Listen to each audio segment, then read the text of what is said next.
Hello, কি করছো? অনিক বলল, এই তো জার্নাল দেখছি। কাল একটা অপারেশন আছে, কেসটা বেশ জটিল। স্যার বলল আমাকে অপারেশন করতে। খুব এক্সাইটেড লাগছে, দেখা যাক। পৃথা, স্যার যখন তোমাকে দায়িত্ব দিয়েছেন তুমি নিশ্চয়ই সাকসেস হবে। বেশি রাত অবধি জেগে থেকো না। Good night. অনিক, শোনো শোনো, কাল সকালে একটু কল করো। তোমার ডাকে ঘুম ভাঙলে দিনটা ভালো যায়। মনে থাকবে তো?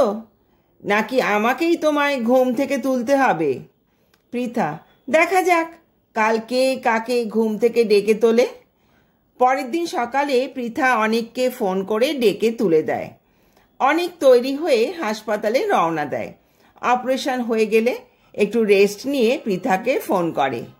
Madam, operation success. জানো তো, স্যার খুব প্রশংসা করলো। তুমি একটু প্রশংসা করবে না? পৃথা, হ্যাঁ করব তো। সন্ধেবেলায় দেখা করো। সন্ধেবেলায় অনিক আর পৃথা লং ড্রাইভে বেরিয়ে পড়ল।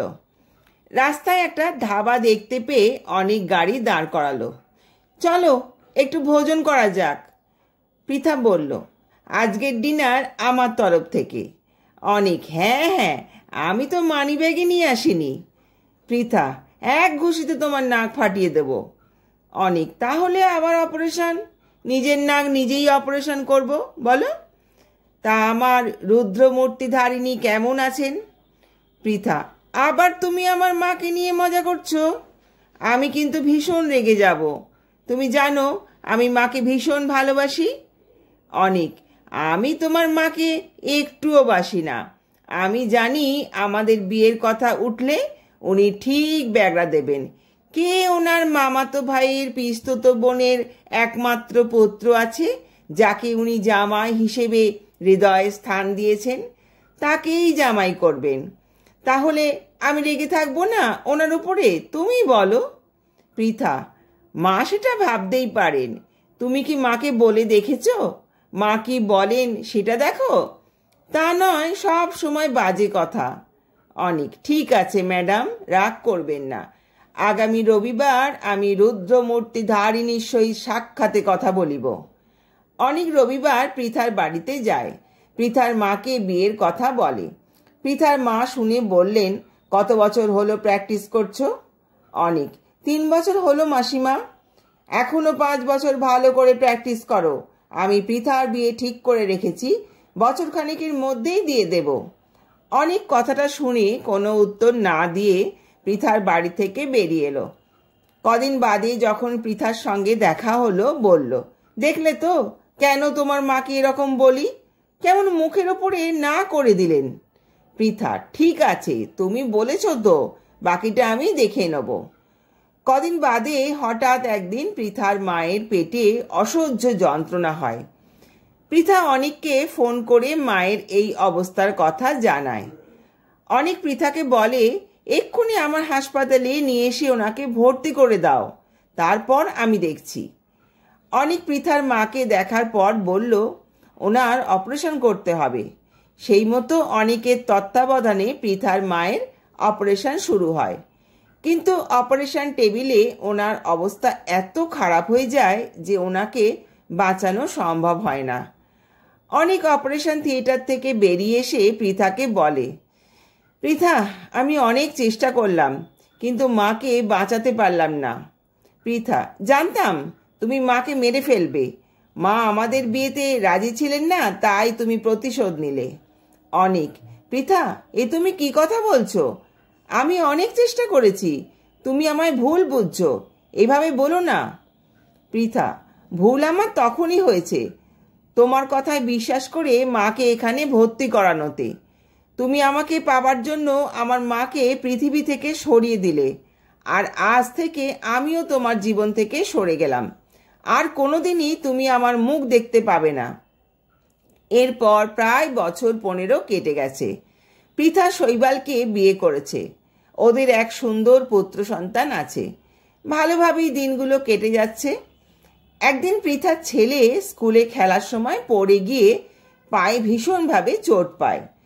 পৃথা স্থানীয় এক ডাক্তারবাবুকে দেখালে তিনি এক্স রে করে দেখেন পায়ের হাড় ভেঙে গেছে। বলেন অপারেশন করতে হবে। ডাক্তারবাবু পৃথাকে কাছের এক নার্সিংহোমে ছেলেকে ভর্তি করতে বলেন। সেই মতো পৃথা ছেলেকে সেখানে ভর্তি করে দেয়। অপারেশনের দিন পৃথা নার্সিংহোমে পৌঁছায়। ছেলেকে অপারেশন থিয়েটারে প্রবেশ করানো হয়। পৃথার পাশ দিয়ে বেশ কয়েকজন নার্স ডাক্তার হেঁটে যাচ্ছে। পায়ের আওয়াজ পেয়ে পৃথা তাদের দিকে ঘুরে তাকিয়ে দেখে সেখানে অনিক। পৃথা দৌড়ে গিয়ে অনিককে আটকায়। তুমি তুমি কোথায় যাচ্ছ? অনিক, অপারেশন আছে। পৃথা, তুমি আমার ছেলের অপারেশন করবে? তুমি আমার মাকে মেরে ফেলেছ, এবার আমার ছেলেকে? না না, তুমি অপারেশন করবে না। অনিক হাত ছাড়িয়ে চলে যায়। বাকিরা পৃথাকে শান্ত হতে বলে। আপনি শান্ত হয়ে বসুন, উনি অপারেশন করবেন না। আমরা আছি, আমরা আপনার ছেলেকে সুস্থ করে তুলব, কথা দিলাম। আপনি একটু শান্ত হয়ে বসুন। বেশ কিছুদিন ওই হাসপাতালে থাকার পর পৃথার ছেলের আজ ছুটি। পৃথা বিলিং সেকশনে পেমেন্ট করার জন্য দাঁড়িয়ে আছে। কাউন্টার থেকে বলল, আপনার পেশেন্ট 106 নম্বর। পৃথা, হ্যাঁ, কত বিল হয়েছে? পেশেন্টের পায়ের অবস্থা যা হয়েছিল, অনিক স্যার অপারেশন করলেন বলে, না হলে ছেলেটা হয়তো আর কোনোদিন হাঁটতেও পারত না। কিছু মনে করবেন না, যদি পারেন তাহলে স্যারকে একটা থ্যাঙ্কস জানিয়ে আসবেন। এই কথা শোনার পর পৃথার মনে অনুশোচনা হলো। পৃথা ওনাকে জিজ্ঞাসা করল, আচ্ছা অনিক স্যার এখন কোথায় বলতে পারবেন? উনি কি বাড়ি চলে গেছেন? না না, উনি বাড়ি যাবেন কেন? বাড়িতে ওনার কে আছেন যে বাড়ি যাবেন? পৃথা, কেন, স্ত্রী সন্তান? না, স্যার বিয়ে করেননি। ওনার একটা এনজিও আছে, সেখানে অনেক ছোট ছোট অনাথ শিশু থাকে। স্যার ওদের সব দায়িত্ব নিয়ে বড় করছেন, আর এই নার্সিংহোমের সঙ্গে যুক্ত আছেন। কাল সকাল 10টায় ওনার এখানে আসবার কথা। পৃথা ধন্যবাদ বলে বাড়ি ফিরল। সেদিন রাতে পৃথা আর ঘুমোতে পারল না। একটা অপরাধ বোধ কাজ করতে লাগলো। ভাবল সেদিন অনিককে এভাবে বলা ঠিক হয়নি। কোনো মতে রাত কাটতেই সকালে পৃথা নার্সিংহোমে গেল। দেখল ডক্টরস রুমে অনিক বসে খবরের কাগজ পড়ছে। পৃথা সামনে এসে দাঁড়ালো। অনিক মুখ তুলে পৃথাকে দেখে উঠে দাঁড়ালো। কি গো তুমি? ছেলের তো অপারেশন ঠিকই করেছি, ও তো সুস্থ হয়ে বাড়ি ফিরেছে। আমি তো প্রতিশোধ নিইনি। তবে তবে আমার কি বলতে এখানে? পৃথা, সরি, এক্সট্রিমলি সরি, আমায় ক্ষমা করে দাও। আমার সেদিন ওভাবে বলা ঠিক হয়নি। আমি জানি তুমি আমার ছেলের অপারেশন না করলে ও হয়তো আজ হাঁটতে পারতো না। অনিক, দেখো, আমরা ডাক্তাররা সব সময় 100% চেষ্টা করি রোগীকে সুস্থ করে তুলতে। তুমি জানো না, একজন রোগী সুস্থ হয়ে বাড়ি ফিরলে তার পরিজনরা যত না আনন্দ পায়, আমার মনে হয় তার থেকে অনেক বেশি আনন্দ পাই আমরা রোগীকে সুস্থ করে তোলার সাফল্যতা ও তার পরিবার পরিজনদের মুখে হাসি দেখে। আজ সমাজের প্রতিটি মানুষ যখন অনুভব করতে পারবে এই সত্যটা, তখন তারা আর কখনোই আর ডাক্তারদের অপমান করার মতো সাহস বা মানসিকতা দেখাতে পারবে না। আমরা সেই সুস্থ সমাজ আর মানসিকতার জন্য অপেক্ষা করে আছি। এই কথা বলে অনিক সেখান থেকে চলে গেল। বন্ধুরা, গল্পটা কেমন লাগলো কমেন্ট করে জানিও, আর বন্ধুদের মধ্যে গল্পটা শেয়ার করে দিও। আসছি আবার পরবর্তী গল্প নিয়ে।